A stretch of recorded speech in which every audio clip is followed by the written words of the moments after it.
Good morning. Time for another Pandemic Library video and another hat from Nick. Very stylish, a little bit small, even though it says large. So Ms. Bester asked if I would do a bird lesson for fifth graders. So this is kind of geared towards them. It's really more a little bit of a tour of the Lee Metcalf National Wildlife Refuge north of Stevensville, where I spend a lot of time. So we'll start with elk because it's a video about birds. Why with elk? You'll see.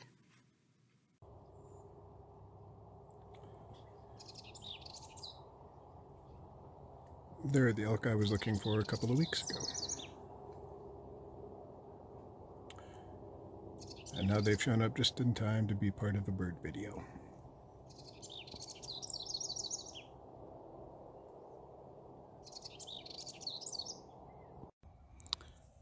So I'm at the entrance to the Lee Metcalf National Wildlife Refuge Visitor Center, headquarters. I come out here a lot. I don't know if you can hear it, but there's a western meadowlark singing. This upland area. I hear some red-winged blackbirds calling in the distance.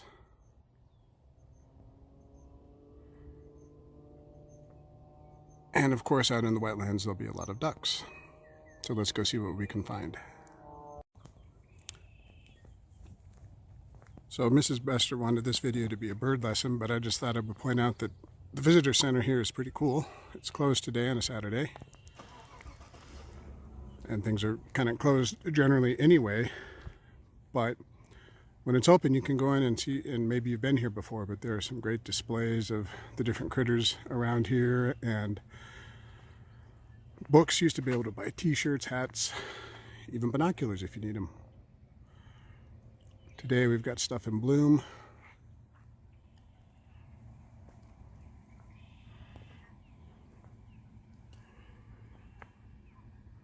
Looks like a golden currant. Ms. Bester will tell me if I'm wrong. And some red osier dogwood. But let's see about the birds.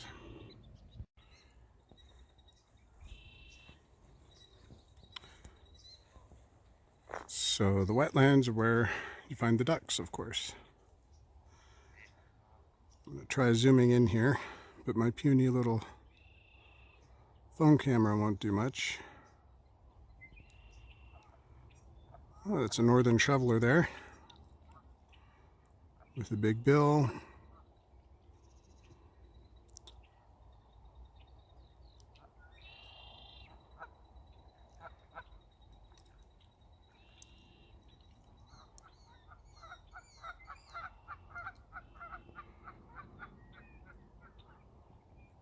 Going to zoom back out. Riveting photography, I know. So if you've paid attention in class, then you know that different animals live in different habitats. Sometimes they overlap. But out in these marshes, we'll breed all kinds of insects that birds and fish and other critters like to eat. And so ducks will be nesting, red-winged blackbirds will be nesting here or nearby, osprey. There's a stand of ponderosa pine right out there that every year has a colony of nesting great blue herons. We might go see if we can track them down. So when you come to a particular place, if you know anything about the habitat, then you might have an idea of what kind of birds you could reasonably expect to see here.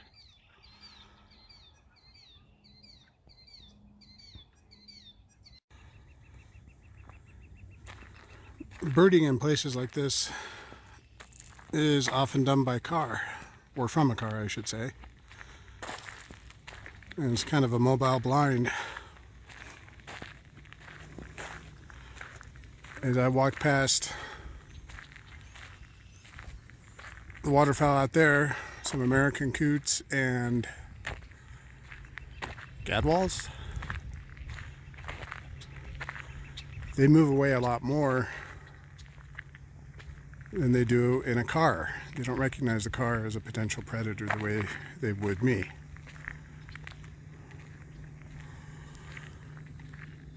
Of course, birders aren't predators, they just use cameras now.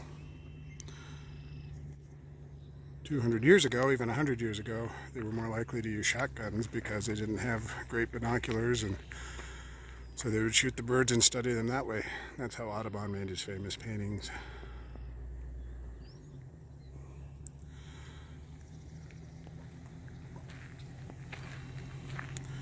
And people are going to think I'm crazy walking around with a camera in front of me instead of looking at the birds.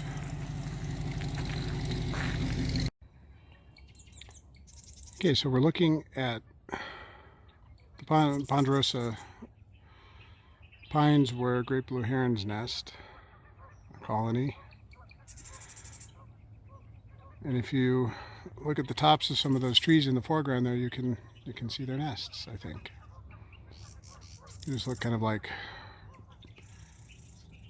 big lumps of twigs.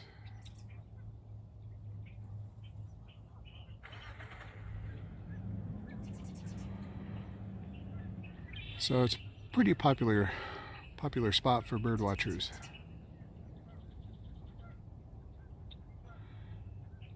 And I tend to think of great blue herons as being along rivers where I first noticed them, but they will also be near ponds fishing. And I've seen them in fields. They'll go hunting for ground squirrels. I saw one catch one once. Swallow it whole. There's a great big old lump going right down its throat.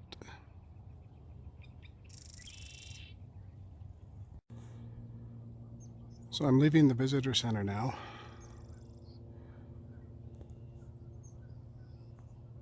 And I'm going to go to a spot where we can take a walk down to the river. There's been a great horned owl nesting in a cavity in a cottonwood tree, which is pretty cool. Lots of people go there with the hope to see an owlet or two. Bird watchers are often willing to travel a ways to see a species that isn't typically there. Several winters ago, a friend told me that there were snowy owls that had come south, which is unusual. It's usually not good for them. It means that populations of voles and mice have collapsed up in Canada. But I thought, how cool would it be to see a snowy owl? So I drove up towards, I think it was a refuge near Ronan. I didn't find any snowy owls. I found other people looking for snowy owls who weren't finding them. But for me, if I'm hoping to see a species that's unusual or uncommon, then I don't see it. If I'm not looking for it, it shows up. So I was driving by and I saw some diving ducks. There he is. He just dove. It's a bufflehead. Has lots of white on his head. It's one of my favorite names for birds. Bufflehead. Be a good insult. If I'd known the word bufflehead when I was a kid, I would have called my brother a bufflehead. Probably not now. Part of the refuge I'm in now is riparian by a river and streams, sloughs. And it's quiet now, but there are northern flickers calling a minute ago. Still red-winged blackbirds. They don't need an entire marsh. Let's see if we can find the owl. Okay, so maybe you can see the owl up in that cavity. It's been there for a while. In fact, there are other people with me here checking it out. But no owlets that I can see. That's okay, they're around somewhere, I hope.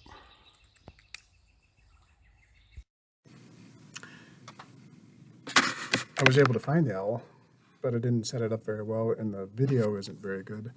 But if you look a little bit down at the left, you'll see, of the big owl, you'll see the owlet, the baby owl.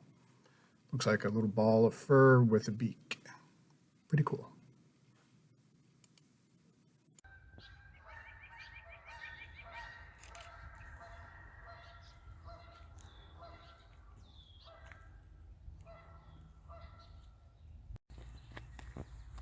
I'm not sure where to end this or to end this bird lesson. I don't even know if it is a lesson. But I invite you to spend some time in the woods or in your backyard. Look at birds, other critters. When I started birding, I got all caught up in keeping lists and chasing all around, and a little bit of that, just to see how many I could see in a week or a month or a year. And that got old eventually. But there are apps you can use that if you're counting birds, you can enter them in a particular place and time. Scientists can use that information to see if a species is doing well or not. But it's a way to pay attention, and I kind of like it. So fifth graders, stay together, learn the flowers, and go light. We'll catch you later.